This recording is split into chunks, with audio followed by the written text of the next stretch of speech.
Un événement unique pour conclure 2 semaines d'épreuves et pour tourner tous les regards vers Paris 2024. Pour la cérémonie de clôture des Jeux paralympiques, on annonce 130 millions de téléspectateurs dans le monde, mais pas de quoi mettre la pression à Pône. Je suis pas de nature anxieuse, c'est cool.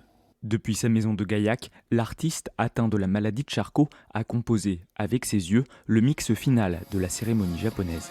C'est un mix plutôt dansant, à la demande de l'organisation. C'est uniquement des morceaux originaux. Ils sont passés par mon associé, qui m'a proposé de le faire. Bien évidemment, je pouvais pas dire non. Une fierté pour Waiba, sa femme, qui le soutient au quotidien dans sa maladie comme dans son travail. Déjà, je pense que sans la maladie, avoir sa musique qui fait le tour du monde, c'est quelque chose d'extraordinaire. Mais le contexte fait que ça a encore plus de sens. On voit tout le parcours qu'il a fait pour en arriver aujourd'hui.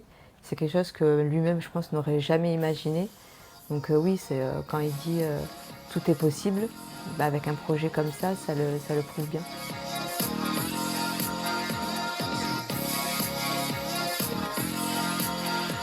Les Jeux Olympiques représentent le dépassement de soi, le défi. Mais les Jeux Paralympiques, ça va encore plus loin que ça.